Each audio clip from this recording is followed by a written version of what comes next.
SSC বা এইচএসসিতে কিভাবে বাংলা প্রথম পত্র পড়লে সবচেয়ে দ্রুত এই বইটা শেষ করা সম্ভব এবং এসএসসি বা এইচএসসিতে আমাদের A+ নিশ্চিত করা সম্ভব। চলো আমরা আজকে এই বিষয়টা নিয়ে কথা বলবো, শুরু করা যাক। প্রথমে আমরা যে বিষয়টা নিয়ে কথা বলবো সেটা হচ্ছে আমাদের লেখক পরিচিতি বা কবি পরিচিতি। এইটা শুধুমাত্র পড়তে হবে এই জিনিসটা আমি কিন্তু এখানে বলছি না। আমরা যে শুধুমাত্র পড়তে হবে এইটা নিয়ে কি আজকে কথা বলছি, নাকি দ্রুত কিভাবে পড়তে হবে এইটা নিয়ে কথা বলছি। সো আমরা এখানে বলবো তোমরা কিভাবে কবি পরিচিতিকে দ্রুত পড়বা। এটা খুবই সিম্পল। তোমরা, আমি জানি না কয়জন এটা রিয়েলাইজ করতে পেরেছে। আমি যে এটা রিয়েলাইজ করলাম যে দেখা যায় অনেক সময় আমাদের একই কবি থেকে বা একই লেখক থেকে, মূলত লেখক, হ্যাঁ, কবি তো শুধুমাত্র আমাদের কি এই যে পদ্যের ক্ষেত্রে, লেখক হচ্ছে আমাদের মোটামুটি সব ক্ষেত্রে আমরা বলতে পারি। সো লেখক পরিচিতি, এই যে মানে একই লেখক থেকে অনেক সময় দেখা যায় আমাদের সিলেবাসের মধ্যে গদ্য আছে এবং ওই লেখক থেকে আমাদের আবার পদ্য আছে।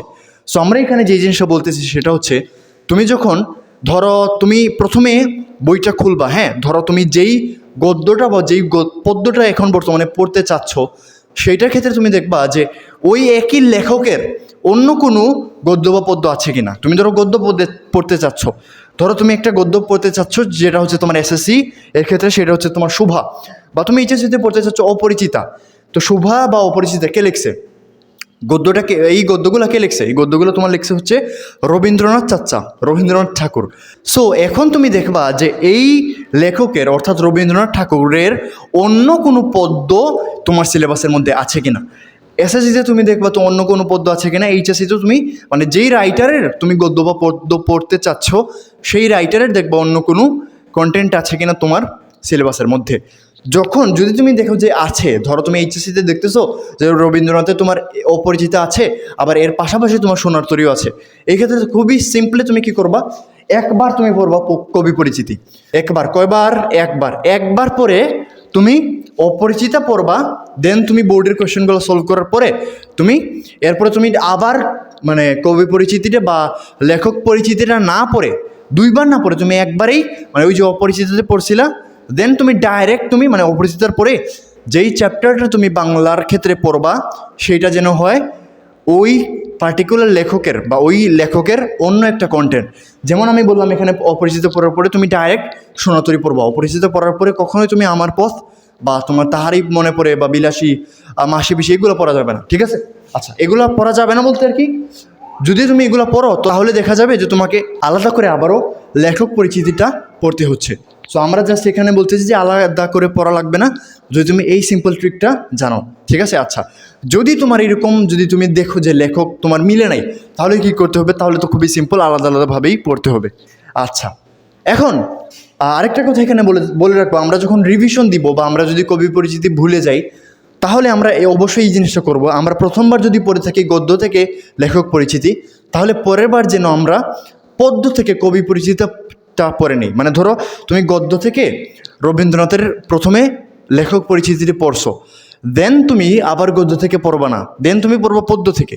কারণ অনেক যদি দেখা যায় যে আমাদের এক জায়গাতে একটা ইনফরমেশন দেয় নাই যেটা অন্য জায়গাতে দিয়েছে, তাহলে যেন আমরা দুইটা ইনফরমেশনই জেনে রাখি। এটা খুবই কম কেসে আমরা দেখতে পাই।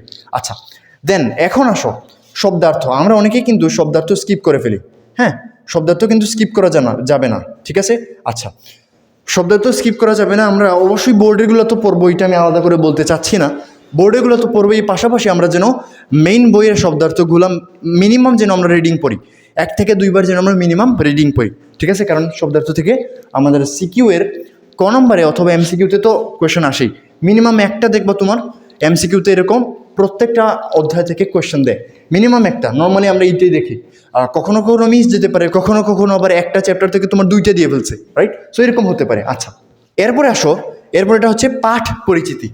পাঠ পরিচিতি থেকে কিন্তু আমাদের অবশ্যই কোয়েশ্চেন আসে, হিউজ লেভেলের কোয়েশ্চেন আসে। বিশেষ করে এই কোয়েশ্চেনটা আসে যে অমুক গদ্যটা বা পদ্যটা কোন বইয়ের মধ্যে সংকলিত হয়েছিল বা কোন পত্রিকায় প্রকাশিত হয়েছিল, এই টাইপের কোয়েশ্চেন আসে।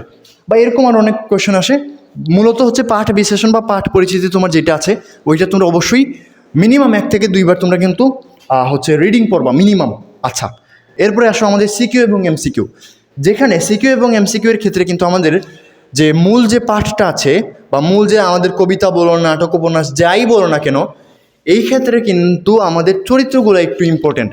দেখা যাবে অনেক সময় বলা হবে আমাদের সিকিউতে যে এই যে উদ্দীপকের যে অমুক চরিত্রের সাথে তোমার পড়া অমুক গল্পের, অমুক প্রবন্ধের, অমুক পদ্যের কোন চরিত্রের মিল আছে, রাইট? তো দেখছো চরিত্রের রিলেটেড কিন্তু এইভাবে কোয়েশ্চেন আসে। অনেক সময় বলবে অমুক চরিত্রের সাথে তোমার এই যে উদ্দীপকের সকিনার প্রতিরূপ কিনা, মানে অমুক চরিত্রের সাথে সকিনার কি সম্পূর্ণ মিল আছে নাকি আংশিক মিল আছে, এই জিনিসটা তোমাকে বলতে বলবে।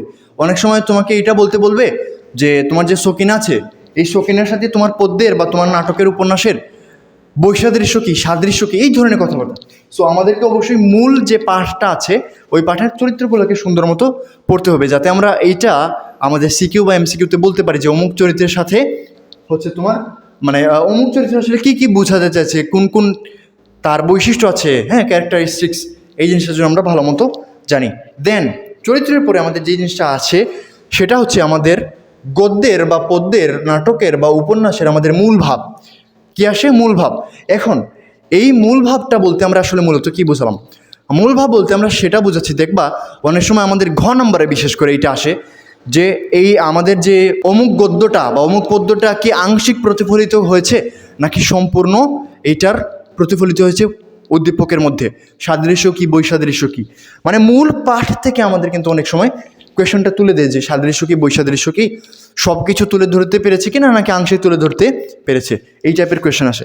দেন আমাদের সব কিছু শেষ, জাস্ট এখানে লাস্টের একটা কথা রয়ে গেছে, সেটা হচ্ছে উক্তি। দেখবা তোমাদের গদ্যের ক্ষেত্রে বা নাটক উপন্যাসের ক্ষেত্রে অনেক সময় বলা হয় যে এই উক্তিটি কার, এই উক্তিটি কাকে করা হয়েছে, কেন করা হয়েছে, বা অমুক উক্তিরই মানে ধরো গদ্য বা পদ্য, হ্যাঁ, পদ্য ডাইরেক্ট একটা উক্তি তুলে দিবে, একটা কোট ডাইরেক্ট তুলে দিবে এবং বলবে যে এই উক্তিটি ব্যাখ্যা করো, এই উক্তিটি যারা লেখক কী বুঝিয়েছেন। সো এই ধরনের কথাবার্তা বলবে। এই জন্য আমাদের খ নাম্বারের জন্য এবং গ ঘ তিনটার জন্যই কিন্তু আমাদেরকে, বা ক এর ক্ষেত্রেও কিন্তু অনেক সময় উক্তিটি বলে দিই উক্তিটি কার, উক্তিটি কাকে করেছে হয়েছে। বিশেষ করে উক্তি থেকে ক নম্বরে যদি আসে তাহলে বলে উক্তিটি কার। সো আমাদেরকে অবশ্যই উক্তিটি কে করেছে, মানে উক্তিগুলো কে কে করে এই জিনিসটা একটু খেয়াল রেখে রেখে পড়া উচিত যখন আমরা পাঠ বা গদ্য পদ্য নাটক উপন্যাস পড়তেছি। আচ্ছা, দেন এরপরে আসে অনেক সময় বলবে তারা নিজেরা একটা উক্তি বানিয়ে দিবে, তারা নিজেরাই একটা উক্তি বানিয়ে দিবে অথবা উদ্দীপক থেকে কোট করবে, বলবে যে এই উক্তিটা যৌক্তিকতা নিরূপণ করো, যৌক্তিকতা নিরূপণ করো বা মন্তব্যটির যথার্থতা বিশ্লেষণ করো, এই টাইপের কথাবার্তা বলবে। সো এই জন্য কিন্তু আমরা অবশ্যই মূল ভাবটা, এটা কিন্তু আসলে মূল ভাবের সাথে রিলেটেড, সো এই জন্য কিন্তু আমাদের যৌক্তিকতা নিরূপণের জন্য কিন্তু আমাদেরকে অবশ্যই মূল অধ্যায়টাকে ভালো মতো পড়তে হবে, সো দ্যাট আমরা যুক্তি দিয়ে বা সাদৃশ্য বৈসাদৃশ্য সুন্দর মতো ব্যাখ্যা করতে পারি। ঠিক আছে? আচ্ছা, এবং এখানে পঞ্চম একটা পয়েন্ট যেটা আমি লিখে রাখি নাই, আমার এখন মানে বলার সময় মনে আসলো, সেটা হচ্ছে আমরা যেন চেষ্টা করি নাটক আর উপন্যাস অবশ্যই সবার আগে পড়ার, এবং এই নাটক আর উপন্যাসকে যত বেশি সম্ভব রিভিশন দেওয়ার। কারণ কোনো একটা গদ্য বা কোনো একটা পদ্য কিন্তু কেউ 100% শিওর করে বলতে পারবে না যে এই গদ্য বা এই পদ্য একবারে 100% শিওর আসবে। যে জিনিসটা আমরা একদম কনফিডেন্টলি 100% শিওর বলতে পারবো সেটা হচ্ছে আমাদের নাটক আর উপন্যাস। তোমার এসএসসির ক্ষেত্রে তোমার বহিপীর আছে, তোমার আরেকটা কি কাকতারও আছে, তোমার এইচএসসির ক্ষেত্রে লাল সালও আছে, এরপরে তোমার আরেকটা আছে। সো এই নাটক আর উপন্যাস তোমার এসএসসি এইচএসসিতে যা আছে সেগুলো যেন আমরা যত তাড়াতাড়ি সম্ভব শেষ করি এবং যত বেশিবার সম্ভব রিভিশন দিতে পারি। কারণ নাটক আর উপন্যাস থেকে কিন্তু 40 মার্কের কোয়েশ্চেন, এই এক জায়গা থেকে কিন্তু 40 মার্কের, বা এমসিকিউ যদি আমরা মিলাই তাহলে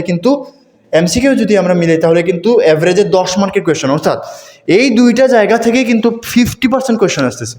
চিন্তা করে দেখো, এই দুইটা জায়গা থেকে তোমার 50% কোয়েশ্চেন আসতেছে। এই 50%-এর জায়গা কিন্তু মিনিমাম তোমাকে 40% আনসার করতে হবে। অর্থাৎ সিকিউতে তোমার 4টা সিকিউ আসলেও কিন্তু তোমার ম্যাক্সিমাম তুমি আনসার করতে পারবা 3টা, ম্যাক্সিমাম তুমি আনসার করতে পারবা কয়টা? 3টা মানে 30 মার্ক, এবং এমসিকিউতে তোর অ্যাভারেজে 10 মার্ক, 30 আর 10 হচ্ছে 40। সো আমাদের অবশ্যই উচিত হবে এই পয়েন্টগুলো মেনে চলো, যাতে আমরা আমাদের বোর্ড পরীক্ষাতে আমাদের কাঙ্ক্ষিত ফল নিশ্চিত করতে পারি। সবাই ভালো থাকো, সুস্থ থাকো, best of luck, the smart students.